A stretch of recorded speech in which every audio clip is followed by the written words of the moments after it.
Mi nuera heredó 40 millones de dólares tras la muerte de mi hijo y, sin perder un segundo, me echó de la casa que él había comprado para mí, diciendo con frialdad, «Esto también me pertenece». Fría y ambiciosa, celebraba su victoria mientras yo, como padre traicionado, hacía mi maleta en silencio y me marchaba. Pero una semana después, recibió un mensaje mío. Y ahora me suplica, «Por favor, detente. Te lo ruego». Pero la venganza por la traición ya había tomado fuerza.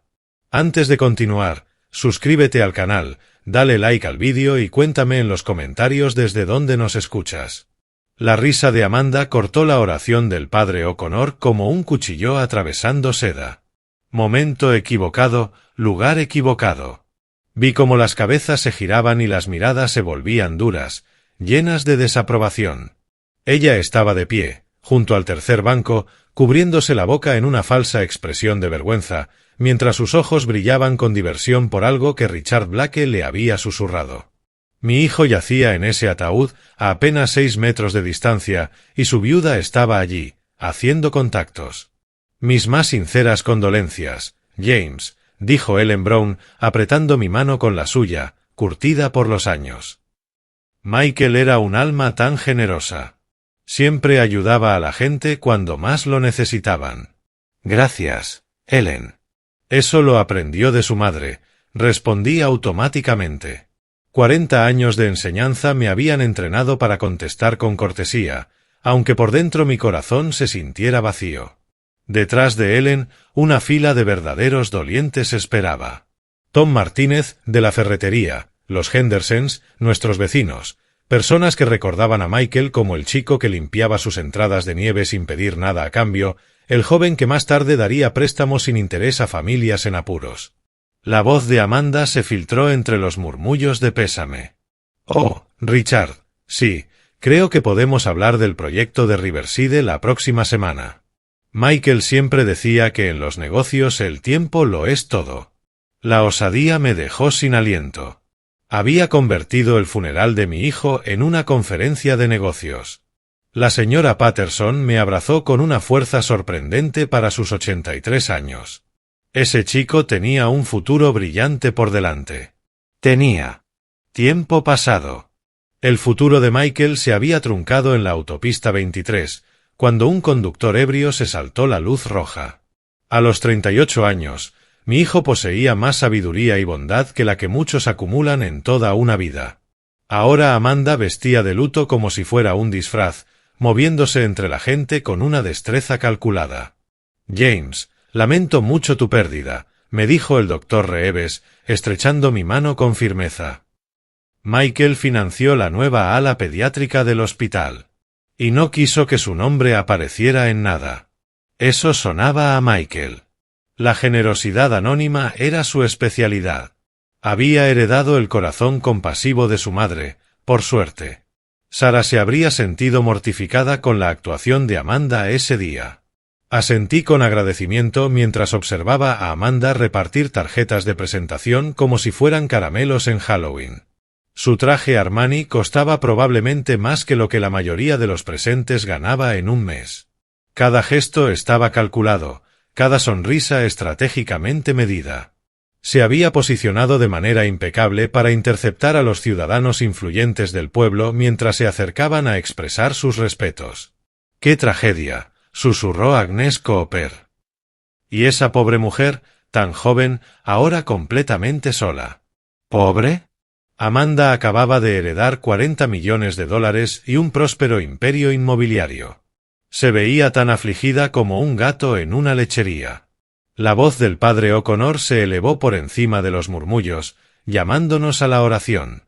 Amanda inclinó la cabeza con gesto solemne, pero alcancé a ver cómo revisaba el teléfono detrás de sus manos entrelazadas. Incluso durante la bendición final, no podía detener sus ambiciones. Los portadores avanzaron, amigos de la Universidad de Michael, con rostros devastados de verdad. Lo habían querido como a un hermano. Sus lágrimas eran reales, su dolor auténtico. Amanda los observaba con el interés distante de alguien que evalúa la calidad de una actuación. Cuando la procesión comenzó a moverse hacia el cementerio, Tomé una decisión. Necesitábamos hablar, Amanda y yo. Quizás el duelo se manifestaba de forma diferente en cada persona. Tal vez estaba ocultando su dolor refugiándose en la rutina de siempre. Le debía a Michael intentar comprender el extraño comportamiento de su viuda. La vi caminar delante, con sus tacones de diseñador resonando con firmeza sobre el suelo de piedra. Sus hombros erguidos irradiaban confianza empresarial. Nada que ver con la postura encorvada de una mujer devastada por la pérdida. Una sensación fría se instaló en mi estómago, pero la aparté. Michael la había amado, y eso tenía que significar algo. El cementerio esperaba a pocos metros de la iglesia. Encontré a Amanda junto a la tumba de Michael 15 minutos más tarde, su espalda rígida de impaciencia. La placa temporal decía simplemente, Michael Wilson, amado hijo y esposo. Las palabras se nublaron un poco mientras me acercaba por el césped suave. La mayoría de los dolientes ya se había marchado, quedando apenas pequeños grupos junto a otras tumbas. El Mercedes negro de Amanda brillaba en el estacionamiento, con el motor encendido. Me di cuenta de que había planeado esa conversación, eligiendo el momento y el lugar con precisión. Amanda, me acerqué despacio, con respeto. Quiero hablar contigo. Creo que necesitamos apoyarnos mutuamente en este momento tan terrible. Ella giró bruscamente, cruzando los brazos sobre el pecho. No había ni una lágrima en su maquillaje perfectamente aplicado. Su voz no temblaba. James, vayamos al grano. No esperes herencia alguna. Michael me dejó todo. Absolutamente todo. Las palabras me golpearon como un puñetazo. ¿Qué? Amanda, no estoy hablando de dinero ahora. Estoy hablando de lo que ambos hemos perdido. Tú perdiste un hijo, dijo con un tono frío, profesional. Yo perdí a un esposo que me aseguró la vida entera. Son cosas distintas. Cosas distintas. La miré, buscando algún rastro de la mujer con la que Michael se había casado. Alguna chispa de dolor compartido, de humanidad. No encontré nada. Solo cálculo frío detrás de unas gafas de diseñador. Amanda, estamos parados sobre la tumba de mi hijo. De tu esposo. ¿Cómo puedes hablar de dinero en un momento así? Porque ahora el dinero es lo que importa. Michael entendía de negocios. Querría que fuera práctica. Miró su reloj como si habláramos de informes trimestrales. Tengo abogados, James. Todo es legal y vinculante. El cementerio de pronto se sintió más pequeño, el aire más pesado. El cuerpo de Michael descansaba apenas a 2 metros bajo tierra, todavía cálido en mi memoria. Y su viuda hablaba de activos como si fueran futuros de inversión. Yo esperaba que pudiéramos consolarnos, ayudarnos mutuamente a sobrellevar este dolor, dije con la voz entrecortada. La risa de Amanda fue la misma que había escuchado en la iglesia, igual de fuera de lugar. El dolor no paga facturas ni mantiene inversiones. Michael me lo enseñó. Fue muy meticuloso en proteger nuestro futuro. Nuestro futuro. No el futuro de su padre, el hombre que había criado a Michael solo tras la muerte de Sarah. No el futuro de quien se sacrificó para darle todas las oportunidades. Era mi único hijo, Amanda. Y era mi esposo. La diferencia es el derecho legal. Se encaminó hacia su coche. Haré que empaquen y te envíen las cosas personales de Michael. Sus recuerdos de infancia, fotografías, ese tipo de memorias. Esas puedes quedártelas. Había reducido la vida de Michael a recuerdos sentimentales y activos financieros, separándolos con precisión quirúrgica. La puerta del Mercedes se cerró con una firmeza costosa. A través de los vidrios polarizados la vi ya buscando su teléfono, pasando a la siguiente cita. El motor rugió suavemente mientras se alejaba, dejándome solo junto a la tierra fresca que cubría a mi hijo. La tarde extendía largas sombras sobre el cementerio. A lo lejos, el zumbido de una podadora rompía el silencio. Sonidos comunes de un día cualquiera, mientras mi mundo se resquebrajaba como tierra agrietada por la sequía. Permanecí allí hasta que las sombras se alargaron hacia el atardecer, intentando reconciliar a la mujer que acababa de marcharse con la que mi hijo había amado, tratando de entender cómo alguien podía permanecer ante la tumba de su esposo y calcular márgenes de beneficio. Finalmente, emprendí el lento regreso a casa. Cuando entré a las 6:30, la casa se sentía cavernosa, como si las paredes guardaran cada recuerdo de nuestros 42 años allí. Desde la repisa de la chimenea, el retrato de graduación de Michael me sonreía. Toga y birrete impecables, ojos brillantes con posibilidades de futuro que jamás se cumplirían. Me acomodé en mi mecedora, la misma donde le había leído cuentos antes de dormir, donde hablamos de sus solicitudes universitarias, donde me confesó que amaba a Amanda. El cuero, con el paso de los años, se había amoldado a mi forma. Con manos temblorosas preparé té en la cocina.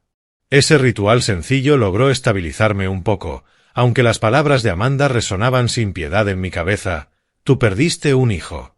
Yo perdí un esposo que me aseguró la vida entera.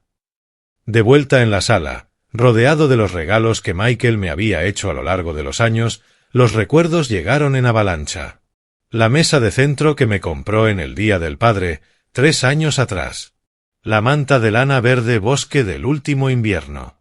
Cada objeto llevaba su voz, su risa, su corazón generoso. Papá, Amanda solo es ambiciosa, me había dicho 18 meses atrás, cuando expresé mis dudas. Eso la ayuda en los negocios. Lo entenderás cuando la conozcas mejor. Lo observé ese día en la barbacoa del vecindario, viendo cómo Amanda evaluaba a los asistentes como clientes potenciales, no como amigos. Hijo, veo cómo mira a la gente, como si calculara su patrimonio neto. Papá, no la conoces lo suficiente todavía. Dale tiempo. Tiempo. Michael siempre creía que el tiempo solucionaba todo, que las buenas intenciones acabarían por salir a la luz en cualquier persona. Mi muchacho idealista, que veía lo mejor en los demás incluso cuando le mostraban lo peor. 2 años antes, cuando su relación con Amanda se volvió seria, lo había apartado después de cenar. Michael, me preocupa cuáles son sus motivaciones. Parece más interesada en tus bienes que en tu carácter. Su rostro se encendió de ira defensiva. Papá, eso no es justo. Amanda trabaja duro por todo lo que tiene. Valora el éxito porque lo ha ganado por sí misma. ¿Pero realmente lo había ganado? Su agencia de medios apenas sobrevivía hasta que la inversión de Michael la estabilizó. Su estilo de vida había escalado vertiginosamente en cuanto tuvo acceso a la fortuna inmobiliaria de mi hijo. Yo lo había notado, aunque Michael prefirió no verlo. Ahora, con su última tarjeta de cumpleaños entre mis manos, leía su caligrafía inconfundible. Gracias por enseñarme que ayudar a los demás es la mayor recompensa de la vida. Con cariño, Michael. La garganta se me cerró. Michael había interiorizado cada lección de generosidad y compasión que intenté inculcarle. Se había convertido en el hombre que yo soñaba que fuera, y su viuda había reducido toda su vida a una hoja de balances. La conversación de aquella tarde se repetía con una claridad brutal. Los cálculos fríos de Amanda, su absoluta falta de empatía, la forma en que minimizó mi dolor comparado con su ganancia financiera.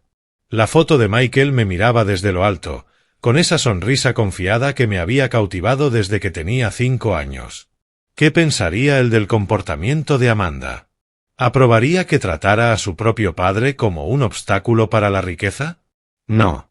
Mi hijo tenía demasiada integridad.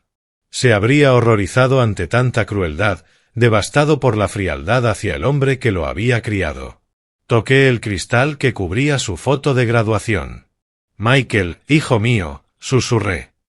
Tú merecías mucho más que ella. La casa se fue aquietando a medida que la noche se asentaba. En ese silencio, algo comenzó a tomar forma dentro de mí. Amanda podía tener derecho legal sobre los bienes de Michael, pero no tenía ningún derecho a deshonrar su memoria con tanta avaricia. Mi hijo no habría querido esto. Tal vez era hora de hacer algo al respecto. Los 2 días siguientes pasaron en una bruma de noches en vela y recuerdos interminables.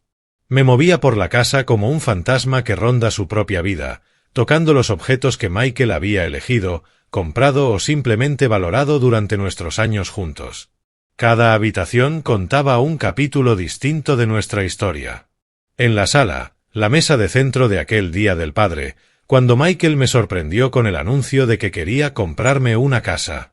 Recuerdo cómo había caminado nervioso, hasta que se sentó frente a mí, con las manos entrelazadas como un niño que va a confesar una travesura. «Papá, quiero comprarte una casa. Mereces un retiro en paz». Yo me había resistido entonces, conforme con mi pequeño apartamento en el centro. «Hijo, no necesito mucho. Ese lugar me viene bien». «No, papá». Su voz tenía esa determinación obstinada que lo acompañaba desde la infancia. «Me criaste solo después de que mamá murió. Trabajaste en 2 empleos para darme una carrera. Esto es lo mínimo que puedo hacer por ti». El recuerdo me cortaba como un cuchillo. Le pregunté entonces por la documentación, preocupado por posibles complicaciones. «¿Lo pondrás a tu nombre?» «Por supuesto que al tuyo, papá. Esta es tu casa». Pero, de algún modo, la escritura nunca se transfirió. Michael había manejado todo el papeleo él mismo, confiando en que sus intenciones valían más que los documentos. Mi generoso e ingenuo muchacho, que siempre creía que las buenas intenciones bastaban para proteger a los que amaba. Entré a la cocina donde habíamos compartido incontables cafés matutinos, conversando sobre mis intentos de jardinería o sus más recientes proyectos empresariales. La cafetera aún tenía los restos de ayer, un detalle tan mundano y, sin embargo, tan dolorosamente profundo. También esa máquina había sido un regalo suyo, cansado de mi viejo percolador que tardaba 20 minutos en producir un café amargo. Su antigua habitación seguía intacta desde que se mudó a los 25. Sobre el tocador aún estaban las fotos de nuestras excursiones de pesca. Un niño con una enorme sonrisa sosteniendo un pez diminuto, orgulloso como si hubiera atrapado un gigante.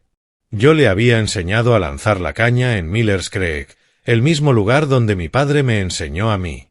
3 generaciones de hombres Wilson aprendiendo paciencia y persistencia en esas aguas turbias. En mi despacho, rodeado de los libros que acumulé durante 4 décadas de docencia, encontré una carta suya dentro de mi ejemplar de Historia de Ohio. En su letra cuidadosa, me explicaba su decisión de comprarme la casa. «Papá, sé que vas a discutir sobre aceptar este regalo, pero por favor entiende, tú me diste todo lo que importaba. Déjame darte algo que también importe. Esta casa representa mi gratitud por el hombre en que me ayudaste a convertirme». La carta estaba fechada 2 semanas antes del accidente. Michael había planeado discutir la transferencia de la escritura después de volver de su luna de miel pospuesta. La habían retrasado 2 veces por compromisos de negocios y al final decidieron tomar una escapada rápida de fin de semana en su lugar. Una decisión que le costó la vida a él y a mí, mi hogar. Me senté en la mecedora donde le había leído cuentos antes de dormir, donde planeamos su fiesta de graduación de secundaria, donde me contó que pensaba proponerle matrimonio a Amanda. La silla crujía con la comodidad de lo familiar, pero pronto incluso ella pertenecería a otra persona. Desde la ventana delantera podía ver a la señora Chen cuidando sus rosas al otro lado de la calle. Durante 3 años me había saludado con la mano, una vecina amable que recordaba mi cumpleaños y siempre preguntaba por los negocios de Michael. Pronto estaría saludando a extraños, preguntándose qué habría pasado con el viejo maestro que vivía aquí. La luz de la tarde se apagaba cuando el teléfono sonó en la cocina. Esperaba a esa llamada. Caminé despacio desde el porche hasta la cocina, cada paso más pesado que el anterior. El identificador de llamadas mostraba el nombre de Amanda, y por un momento ingenuo creí que llamaba para disculparse, para compartir el dolor, para recordar que ambos habíamos amado a Michael. «James, tienes 48 horas para recoger tus cosas y desocupar mi casa». Su voz atravesó mi frágil esperanza como una cuchilla cortando papel fino. Sin saludo, sin reconocimiento de nuestra pérdida común. Solo negocios fríos, entregados con precisión calculada. «¿Qué?» «Amanda, esta es mi casa. Michael me la dio. Técnicamente, él la compró a su nombre. Ahora me pertenece a mí. Esta casa es mía. Apreté el teléfono con tanta fuerza que mis nudillos se pusieron blancos. No puedes hablar en serio. Apenas lo enterramos hace 3 días. Hablo muy en serio. 48 horas, James. Ya contacté a mi abogado. La cocina se encogió de repente, las paredes parecían cerrarse sobre mí. La taza de café de Michael todavía estaba en el fregadero desde el domingo por la mañana, 3 días antes del funeral. Ese mismo día me había dicho que pensaba arreglar la puerta floja del gabinete. Una tarea sencilla que nunca llegaría a completar. Amanda, por favor, piensa en lo que Michael hubiera querido. Compró esta casa para mí porque era sentimental y poco práctico con el dinero. Yo no lo soy. Su tono permanecía firme, impasible, como si hablara de una transacción rutinaria de bienes raíces, no de destrozar la vida de un padre en duelo. La casa estaba a su nombre, lo cual significa que ahora es mía, junto con todo lo demás. Pero tú sabes cuáles eran sus intenciones. Tú estuviste allí cuando habló de darme un hogar digno para mi jubilación. Las intenciones no cuentan en documentos legales, James. Solo las firmas y los títulos de propiedad importan. Me dejé caer en la silla de la cocina donde Michael solía sentarse cada mañana a conversar conmigo, tratando de asimilar la crueldad de su momento.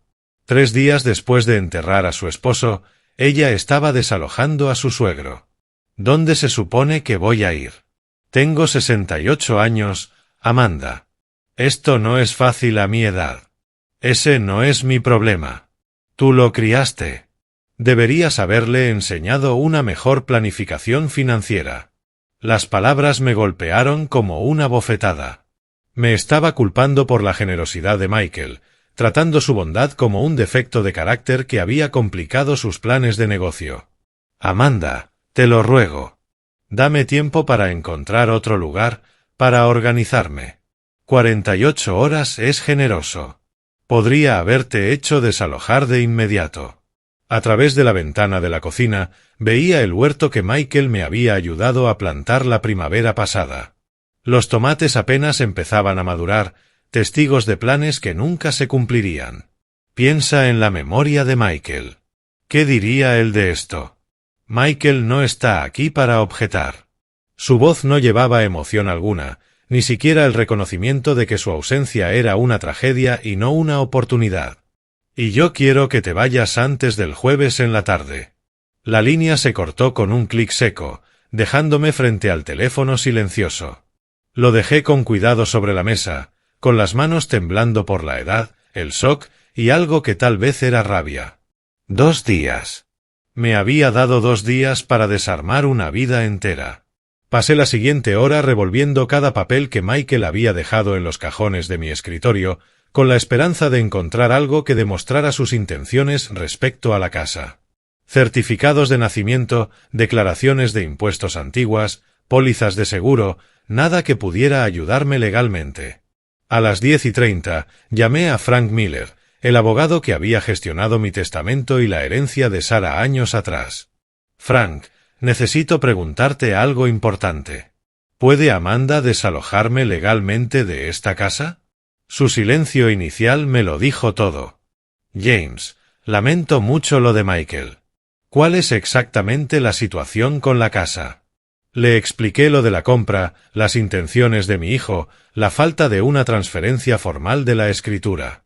Frank escuchó con paciencia profesional, haciendo algún que otro sonido de simpatía que, lejos de aliviarme, lo hacía todo peor.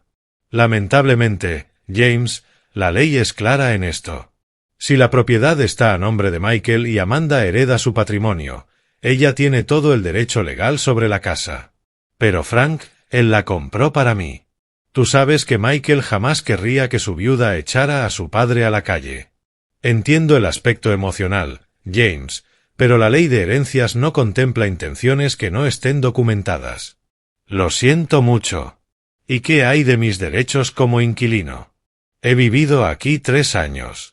Sin un contrato de arrendamiento formal ni pagos de renta, técnicamente eres un invitado que puede ser solicitado a abandonar.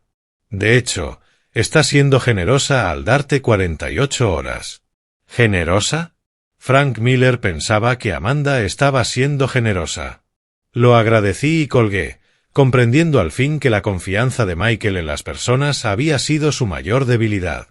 Había creído que el amor y las buenas intenciones nos protegerían, que los documentos legales eran innecesarios entre familia. Su ingenuo optimismo le había dado a Amanda todas las armas para destruir lo que él había construido. Las siguientes horas transcurrieron en una neblina mecánica de decisiones dolorosas. ¿Qué te llevas cuando tienes 68 años y pasas de una casa a la nada? Saqué 2 maletas, las más grandes que tenía, y empecé el desgarrador proceso de reducir mi vida a lo esencial. Las fotos de Michael fueron a la primera maleta, cuidadosamente envueltas en la manta que me había regalado la Navidad pasada. La carta que escribió sobre la casa, explicando su gratitud y sus intenciones. Mi diploma universitario, amarillento por los años. El anillo de bodas de Sarah, que había planeado darle a Michael si algún día tenía hijos. Todo lo demás quedaría, los muebles que él había escogido, los libros que habíamos comentado, la vajilla donde compartimos tantas comidas. Amanda heredaría también los restos físicos de nuestra relación, aunque dudaba que apreciara su valor sentimental. La segunda maleta contenía ropa y artículos de aseo. Las necesidades prácticas para empezar de nuevo. A mi edad, empezar de nuevo no se siente como una aventura, sino como una cruel ironía. ¿Cuántos hombres de 68 años son desalojados por la viuda de su hijo muerto? Al caer la noche, me senté frente a las maletas cerradas, entendiendo que debía llamar a Edward y Mary Adams, mis primos lejanos en Columbus. Ellos me habían invitado a visitarlos tras la muerte de Sarah, hace 15 años. En aquellos tiempos en que aún pensaba que tenía un futuro estable por delante. El teléfono pesaba en mis manos. Mañana tendría que explicarles a unos parientes con los que apenas mantenía contacto porque necesitaba refugio. Como la viuda de Michael tenía el derecho legal de destruir la seguridad de su suegro. Como el amor y las buenas intenciones habían resultado inútiles frente a documentos legales y una ambición despiadada. Pero esa noche me senté una última vez en la mecedora de Michael, mirando el vecindario que él había elegido para mi jubilación, preguntándome si, de algún modo, comprendería lo que yo empezaba a planear. Cargar la vieja camioneta de Michael se sintió como desmontar toda mi vida pieza por pieza. El vehículo aún olía débilmente a su colonia, otro recordatorio doloroso de todo lo que Amanda me había robado. 2 maletas, una caja de fotografías y 40 años de recuerdos de enseñanza.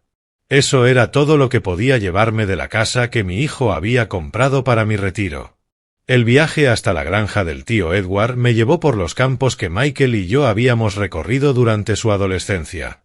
Colinas ondulantes, graneros antiguos, ese tipo de paisaje honesto que hacía que la codicia de Amanda pareciera aún más venenosa en comparación.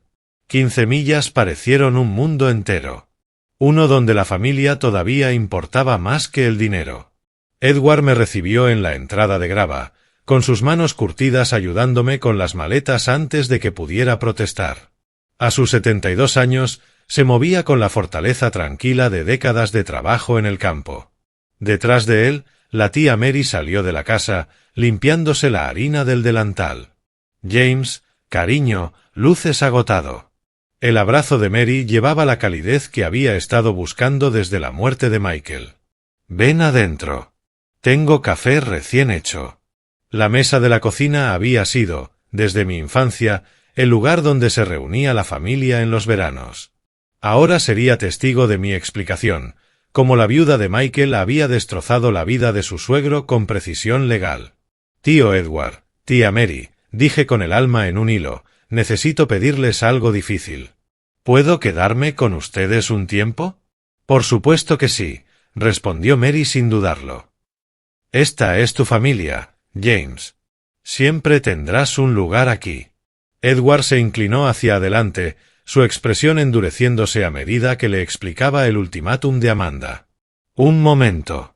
¿Esa mujer realmente te echó de la casa que Michael compró expresamente para ti? Sí. Legalmente tiene todo el derecho. La escritura nunca se transfirió a mi nombre. Los derechos legales no hacen que algo sea moral. Su voz llevaba la misma indignación que me consumía. Michael estaría horrorizado con ese comportamiento. Mary asintió con firmeza. Ese chico te amaba más que a nada. Jamás aprobaría que su esposa te tratara como a un inquilino indeseado. Eso es exactamente lo que sigo pensando, respondí, mirando por la ventana de la cocina hacia las tierras que habían sostenido a nuestra familia durante 3 generaciones. No puedo simplemente aceptar esto en silencio. Michael no lo querría. Edward me observó con cuidado. ¿Qué estás planeando, James? No lo sé aún, pero sospecho que Amanda no es tan intachable como aparenta. Las personas que son crueles con el dinero suelen tener problemas con el dinero. Mary me rellenó la taza de café, con movimientos suaves pero firmes. Bueno, decidas lo que decidas, no estarás solo. La familia siempre permanece unida. La habitación de invitados daba a los campos donde Edward cultivaba maíz y soja. Muebles sencillos, colchas hechas a mano. El tipo de comodidad honesta que recordaba lo que realmente importa en la vida. Mientras guardaba mis pocas pertenencias, escuché la voz de Mary llamando desde abajo. James, la cena está lista. Pero antes, necesitaba pensar en mi siguiente paso. 7 noches inquietas en la granja me habían dado claridad sobre mi situación. Amanda tenía todas las cartas legales, pero la avaricia suele crear vulnerabilidades. Quizá la experiencia financiera de Robert Johnson sería justo lo que necesitaba para encontrar esos puntos débiles. La cafetería Maple Street bullía con su habitual clientela matutina cuando llegué a las 10. Jubilados tomando café, trabajadores apurados con desayunos para llevar, el ritmo confortable de un pequeño pueblo despertando. Elegí nuestro rincón habitual, de cara a la puerta y con la espalda contra la pared, un hábito adquirido desde que me sentía prácticamente sin hogar. Robert entró puntual, como siempre, con su vieja camioneta Ford aún visible desde la ventana. 35 años de asesoría financiera le habían enseñado la puntualidad y la precisión en todo. Durante años nos habíamos encontrado allí cada mes, resolviendo los problemas del mundo entre café y el pastel de manzana de Mary. James. Su apretón de manos fue firme, aunque sus ojos dejaban ver preocupación. Sonabas preocupado ayer por teléfono. Preocupado es poco, Rob. Esperé a que pidiera café antes de continuar. Necesito tu ayuda con algo que requiere de tu experiencia particular. ¿Problemas financieros? Su instinto profesional saltó de inmediato. Imaginé que la jubilación sería ajustada con una pensión de maestro. No son mis finanzas, Rob, son las de mi nuera. Bajé la voz, consciente de que algunos vecinos estaban cerca. Amanda heredó todo cuando Michael murió, incluida la casa que él compró para mí. El rostro de Robert se endureció a medida que le relataba el desalojo. La frialdad de Amanda, su indiferencia absoluta hacia las intenciones de Michael. Escuchó con esa concentración que lo había hecho exitoso en los negocios, haciéndome preguntas claras sobre plazos y detalles legales. Entonces, te echó 3 días después del funeral, dándote 48 horas de aviso. Muy profesional todo. Removí mi café, recordando la cruel precisión de aquella llamada. Pero hay algo que me inquieta, Rob. Su estilo de vida no concuerda con sus ingresos declarados. ¿Cómo así? Tiene una agencia de medios, dice que atiende a negocios locales, pero maneja un Mercedes de $60.000, viste ropa de diseñador, vive en una casa de $300.000. Las cuentas no cuadran para una empresa de marketing en un pueblo pequeño. Robert sacó un pequeño cuaderno, su hábito de consultor seguía intacto incluso después del retiro. ¿Cómo se llama la empresa? Clark Media Solutions. Oficina en la calle principal. Tendrá unos 6 empleados, a lo sumo. Pero gasta como si dirigiera a una multinacional. ¿Y qué sospechas exactamente? Me incliné hacia él, poniendo en palabras la sospecha que llevaba creciendo desde el funeral. Las personas codiciosas suelen hacer trampas para mantener su estilo de vida. Evasión de impuestos, facturas infladas, clientes fantasma. Tú conoces esos patrones mejor que yo. Robert asintió despacio. He visto mucho fraude en pequeñas empresas a lo largo de los años. Siempre dejan un rastro, si sabes dónde mirar. ¿Me ayudarás a buscar? Me estudió en silencio por un largo momento, sopesando la amistad contra la ética profesional. Finalmente cerró el cuaderno y me miró directo a los ojos. Dame su nombre completo y los datos de la empresa. Veré qué dicen los registros públicos. Amanda Marie Clark. Clark Media Solutions LLC. 425, calle principal. La información salió de mi boca sin esfuerzo. Había estado preparándome toda la semana para esa conversación. Empezaré con los registros de la Secretaría de Estado, los cruzaré con las evaluaciones fiscales y con expedientes judiciales. Si hay inconsistencias, saldrán a la luz. Por primera vez desde el funeral de Michael, sentí una esperanza genuina. El enfoque metódico de Robert podía ser exactamente lo que necesitaba para encontrar justicia en nombre de la memoria de mi hijo. Ya estaba escribiendo detalles en su cuaderno, planeando su estrategia de investigación. Robert me llamó todas las noches durante 6 días, actualizándome sobre su investigación sistemática de las prácticas comerciales de Amanda. Su mente de consultor financiero retirado encontraba la caza intelectualmente estimulante, mientras que su amistad conmigo le daba la motivación personal para ser minucioso. El primer día fue sobre todo investigación de antecedentes, me explicó en la llamada del martes. Registros de la Secretaría de Estado, verificación de licencias comerciales, lo básico de la debida diligencia. En la superficie, todo parece normal. ¿Y el segundo día? Ahí fue donde las cosas se pusieron interesantes. Escuché el ruido de papeles al otro lado de la línea. Amanda reporta ingresos anuales de unos $750.000, pero su estilo de vida sugiere al menos el doble, alrededor de 1.5 millones.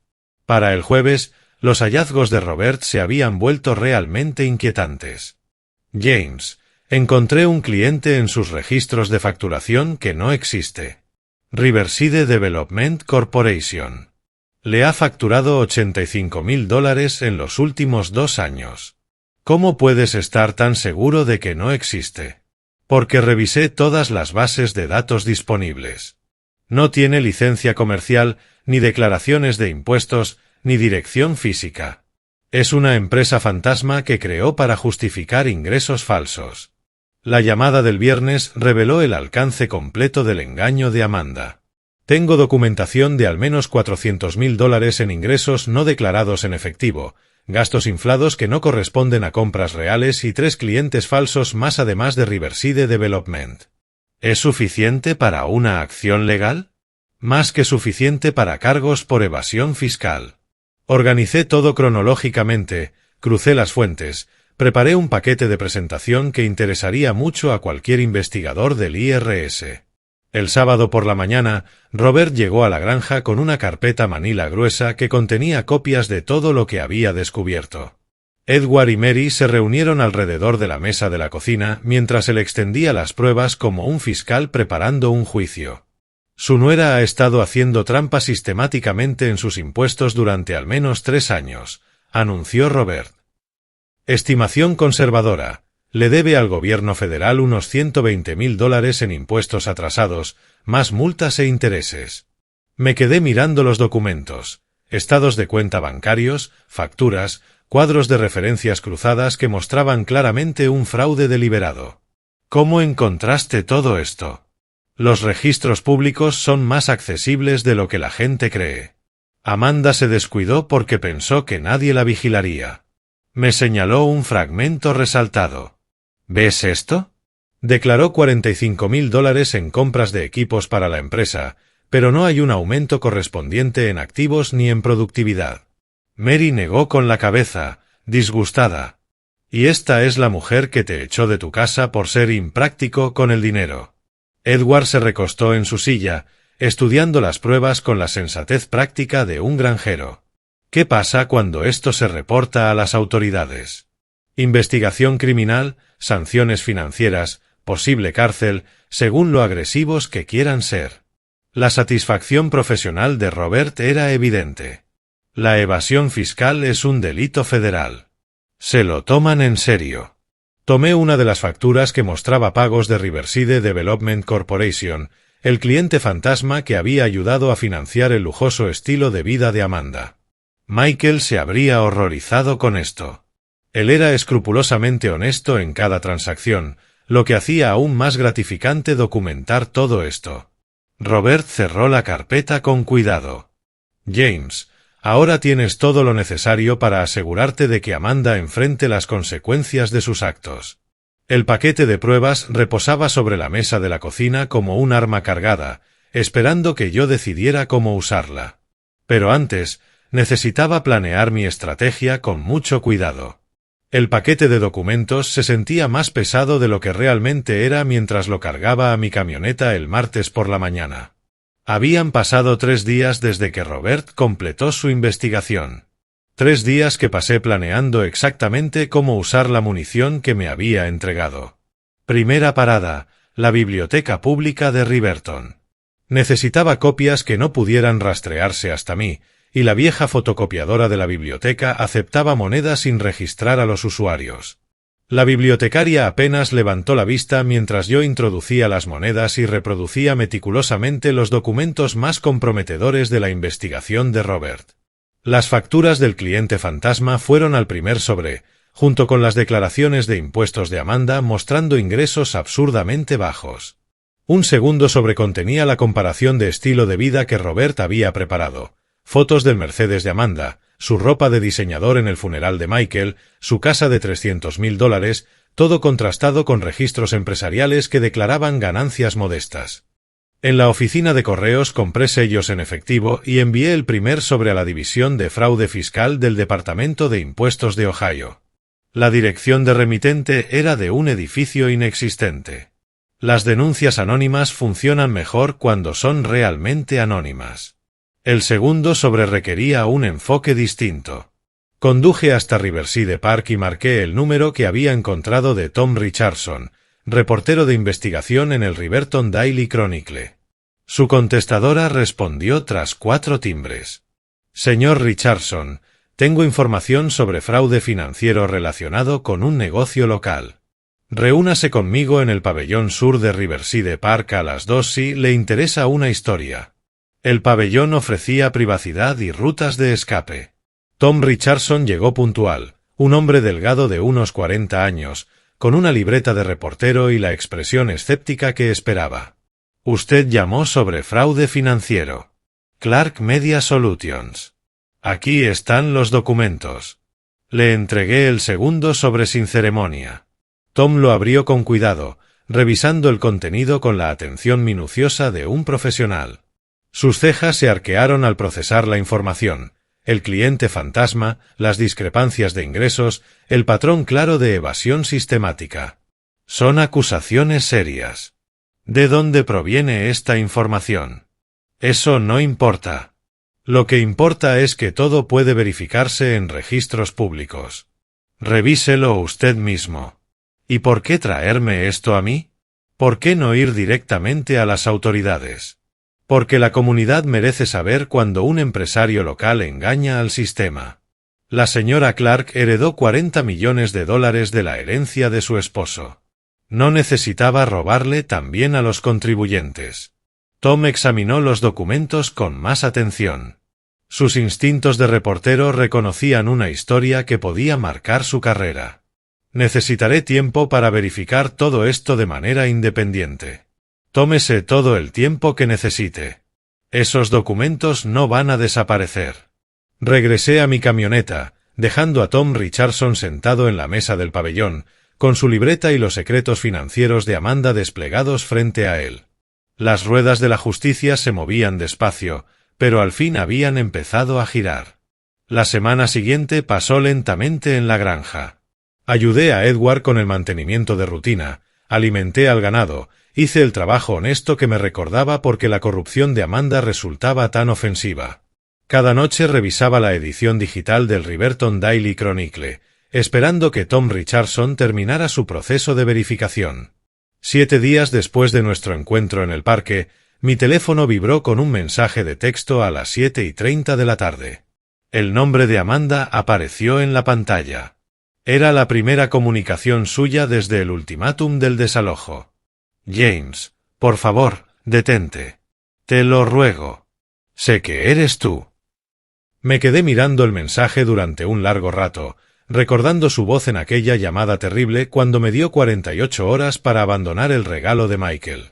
¿Dónde estaba por favor, cuando se plantó frente a la tumba de mi hijo hablando de activos y ganancias? ¿Dónde estaba esta desesperación cuando me trató como a un inquilino indeseado? Ese texto representaba todo lo que me había negado: consideración, compasión, reconocimiento de nuestra humanidad compartida. Ahora me suplicaba la clemencia que ella se había negado a mostrar cuando yo necesitaba techo, comprensión o un simple gesto de decencia. Otro mensaje apareció enseguida. Podemos arreglar esto. Lleguemos a un acuerdo. ¿Arreglarlo? Había tenido múltiples oportunidades de hacerlo antes de destrozar mi vida con precisión legal. Cuando pedí más tiempo para buscar otra vivienda, habló de abogados. Cuando apelé a la memoria de Michael, desechó sus intenciones como si fueran legalmente irrelevantes. Pensé en Michael, en el hombre que había sido y en los valores que había encarnado. Mi hijo creía en la responsabilidad, en las consecuencias de los actos, en la importancia de tratar a las personas con dignidad básica. Amanda había violado cada principio por el que Michael había vivido, usando su muerte como una oportunidad para enriquecerse mientras destruía a su propio suegro. Michael no dejaría que destruyeras todo lo que construyó, murmuré en la habitación de invitados vacía, hablándole a la memoria de mi hijo más que a la mujer desesperada en mi teléfono. Su tercer mensaje revelaba la verdadera causa de su súplica. Los del fisco vinieron hoy. También un periodista. Perfecto. Tom Richardson había completado su verificación y comenzado a hacer preguntas incómodas. El Departamento de Impuestos de Ohio había recibido mi denuncia anónima e iniciado su investigación. La elaborada fachada financiera de Amanda empezaba a derrumbarse. Dejé el teléfono a un lado sin responder y miré por la ventana hacia las tierras tranquilas de Edward, bañadas por la luz de las estrellas. En algún lugar de la ciudad, Amanda probablemente caminaba de un lado a otro en su costosa casa, tratando de calcular cuánta evidencia existía contra ella, preguntándose cuántas personas conocían ya sus crímenes. La cazadora había comprendido, al fin, que era la cazada. 10 días después de los desesperados mensajes de Amanda, el titular de primera plana del Riverton Daily Chronicle lo hizo oficial. Empresaria local arrestada por evasión fiscal federal. Leí el artículo 2 veces durante el desayuno en la granja, saboreando cada detalle de la minuciosa investigación de Tom Richardson. Amanda había sido arrestada en su oficina, escoltada con esposas ante la mirada atónita de clientes y empleados.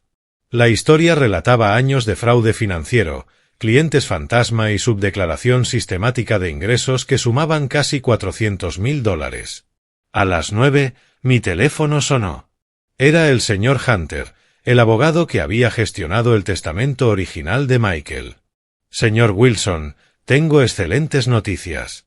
El tribunal ha ordenado que todos los bienes confiscados a la señora Clark sean devueltos a usted como heredero legítimo de Michael, incluida la casa de Maple Street.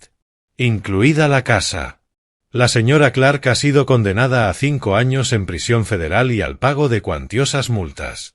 Sus reclamaciones fraudulentas sobre la herencia de su esposo han quedado anuladas. El camino de regreso al 42 de Maple Street fue como viajar en el tiempo. Todo lucía exactamente igual que 6 semanas atrás, pero la casa se sentía distinta. Esta vez, la escritura se transferiría correctamente a mi nombre. Esta vez, nadie podría arrebatarme lo que Michael había destinado para su padre. Caminé por las habitaciones que contenían 40 años de recuerdos, tocando los muebles que Michael había elegido, observando las fotos que él mismo había colgado. La cafetera aún estaba en la encimera, esperando nuestras conversaciones matutinas que ahora tendrían que ser de un solo lado. Pero antes de volver a instalarme en mi vida recuperada, tenía una última visita que hacer.